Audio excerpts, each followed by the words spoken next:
Doctor देशमुखांना भेटायचे. तुमची appointment आहे का? होय. तुमचं नाव काय? अजित कुमार आणि या डिंपल कुमार. एक मिनिट. ओके, तुम्ही बसा तिथे, मी सांगते सरांना. अजित कुमार कोडे. खऱ्या नावानं टेस्ट नाही करता येणार म्हणून खोटी नावं सांगितलेत.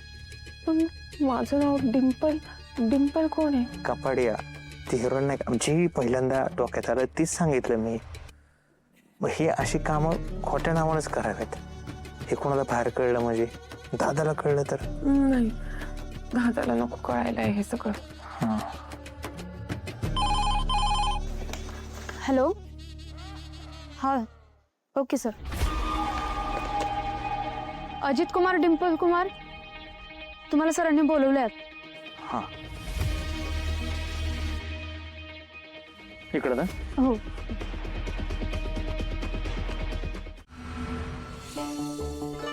काय बया, त्या पोरीने नुसता जीवाला घोर लावून ठेवलाय. एवढी रात्र झाली तरी अजून याचा पत्ता नाहीये. कुठं राहिली असेल की पोरगी? आओ आओ, जरा येता का? काय ग? हो, जरा तुम्ही त्या पोरीला घेऊन येता का? आडलंय माझं खेटर. अगं तिला घरात ठेवून घेतलं ना, हेच लय झालं. आता तिला शोधायला जाऊ मी? काय निरोधकी माणूस आहे काय? आणि ती काय नेमती पोरगी आहे वय? तिला कळतंय ना की आपल्या जीवाला धोका आहे म्हणून आपल्याला या घरात ठेवले. मग गप घरात बसायचं सोडून कशाला उंडारत हिंडते इकडे तिकडे ती? अगं तिला आपल्या जीवाची काळजी नाही तर आपण कशाला टेन्शन घ्यायचं? हो, पण तो जामकर आल्यानंतर त्याला काय सांगायचं? बहिणीला गेल्या वाड्यावर तर येणारच ना, आणि ती हित नाही कळल्यानंतर आहे ना धारवर धरेल आपल्याला. अरे पण घरात घ्यायची गरज काय होती तुम्हाला? हाय का आता? अहो, आपले हात दगडाखाली अडकले, जरा ध्यानात ठेवा.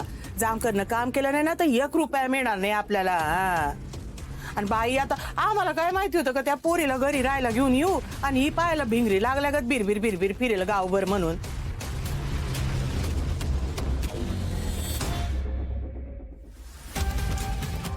लाले आलीच आहे. ये आत ये. लाले, थांब. अजिबात घरात यायचं नाही. थांब. नाही येत. आणा पाणी.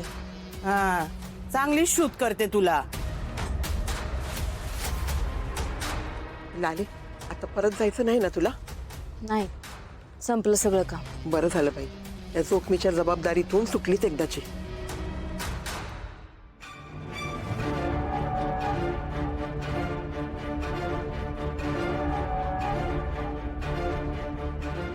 थांबा.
फुलात आहे काय करत बसली इथं? हा, अगं इथं लाली बी आली. अरे असं काय? गोपाळकडे कामी सांगून जी गेली, अजून पत्त्या नाही ना तिचा. हा, वय ग फुलत आहे. असं कसलं काम आहे ग जे फक्त गोपाळला सांगायचंय आपल्याला नाही? हे बघ रणजी, आता जे काय ना ते तिलाच माहित बघ. वय ग, अगं पण तो जामकर तिला न्यायच्या आत तिनं घरी यायला नको का? मग त्यालाच कळ का ही गावभर उंडारतीये, गोपाळला भेटतीये, तर जाब नाही विचारणार आपल्याला?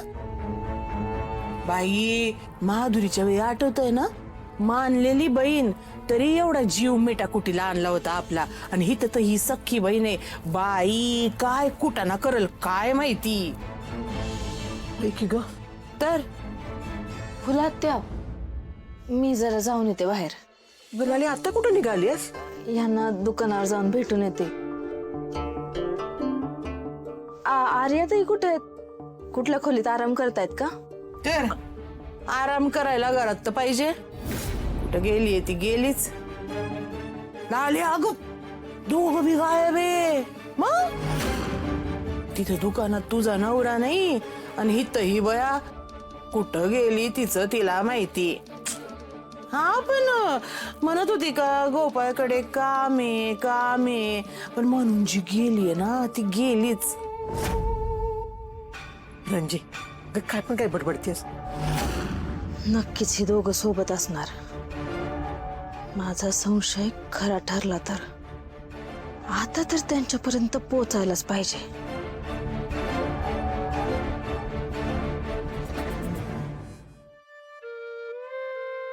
गोपाळजी, अहो केवढा वेळ लावणार आहे ते? अहो आता रात्र होत आली आहे, तर आता कधी पण येईल वाड्यावर मला पिक करायला. आणि मी घरात नसले आणि चुकून जरी तुमच्या घरच्यांनी सांगितलं की मी सकाळपासून बाहेर आहे, दादा मला किती प्रश्न विचारेल. मी कुठे होते, काय करत होते, कोणासोबत होते? गोपाळजी मी काय उत्तर देऊ दादाला? खरंय, हिच्या शोधात गावभर फिरेल तो. त्यात मी पण दिवसभर दुकानावर नव्हतो हे त्याला कळेल आणि पहिला संशय माझ्यावरच येईल.